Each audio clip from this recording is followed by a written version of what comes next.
சித்தப்பிரமை பிடிச்ச மாதிரி இருக்குன்னு சொல்றீங்களா? எதை செய்யறதுக்கு எனக்கு இன்ட்ரெஸ்ட்னு சொல்றீங்களா? கவலை உடைங்க. என்னுடைய கையில் இருக்கிறது தான் பார்த்தீங்கன்னா நீர்பிரமி தைலம். இந்த நீர்பிரமி தைலம் நம்ம எப்படி செய்யறது, அதை எப்படி பயன்படுத்தணும், யார் யார் எவ்வளோ சாப்பிடணும், வாங்க வீடியோக்குள்ள பார்க்கலாம். நலமுடன் வாழ்வான் நேயர்களுக்கு அன்பான வணக்கம். நான் உங்கள் சரவணன் பேசுகிறேன். இன்றைக்கி நம்ம எந்த மாதிரி மருத்துவத்தை பற்றி பார்க்க போகிறோம் அப்படின்னு சொன்னால், மிக முக்கியமாக சொல்ல போனால் இதுக்கு பேர் என்ன அப்படின்னு சொன்னால், நரம்பு சார்ந்த பிரச்சனை வரக்கூடிய ரோகம் அப்படின்னு சொல்லலாம். நரம்பு சம்பந்தமான ரோகங்களிலிருந்து விடுவிக்கக்கூடிய ஒரு அற்புதமான மாமரத்தை பற்றி தான் நம்ம பார்க்க போகிறோம். அது என்ன ஒன்றும் இல்லைங்க, என்னுடைய கையில் இருக்கிறதான இந்த நீர்பிரமி.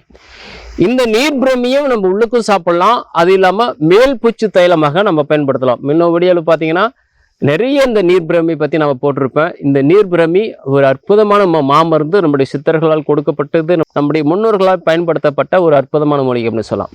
இந்த நீர்பிரமியோடு சேர்த்து இதுக்கு ஒரு அற்புதமான ஒரு தைலம் நம்ம காசு போகிறோம். அதுக்கு என்னென்ன தேவைப்படுது அப்படின்னு சொன்னால், இந்த நீர்பிரமி தைலம் செய்வதற்கு மிக முக்கியமானது செக்கில் ஆட்டின நல்லெண்ணெய்.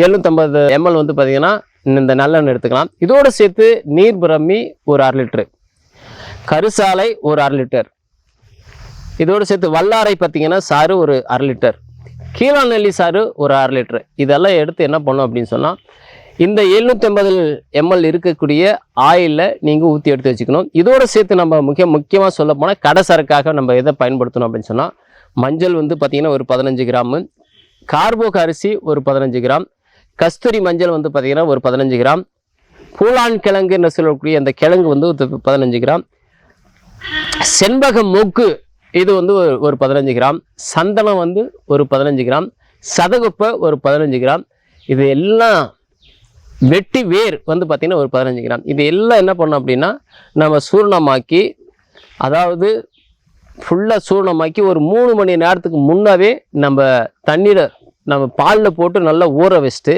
அதை நீங்கள் எடுத்து என்ன பண்ணால் கல்வத்தில் போட்டு நல்லா மைய அரைக்கணும். அரைச்சிட்டு இந்த கல்கத்தையை தண்ணி எடுத்து வச்சுக்கணும். ஸ்டீல் பாத்திரத்தில் 3/4 லிட்டரு நல்லெண்ணெய் எடுத்து வச்சுருக்கோம் இல்லையா, இந்த 3/4 லிட்டரு நல்லெண்ணெயை ஊற்றி இந்த சாறுகள் எல்லாம் அதில் ஊற்றி இந்த கல்கத்தையை அதில் போட்டு நீங்கள் சிறு தீயாக நீங்கள் எரிச்சிட்டு வந்தீங்கன்னா இந்த மாதிரி நீர்பிரமி தைலம் ரெடியாகும். அதாவது கல்கன் தனியாகவும் தைலம் தனியாகவும் பிரிஞ்சு வரும்போது நீங்கள் எடுத்து வச்சுக்கிட்டு இதை நீங்கள் தலைக்கும் பயன்படுத்தலாம்.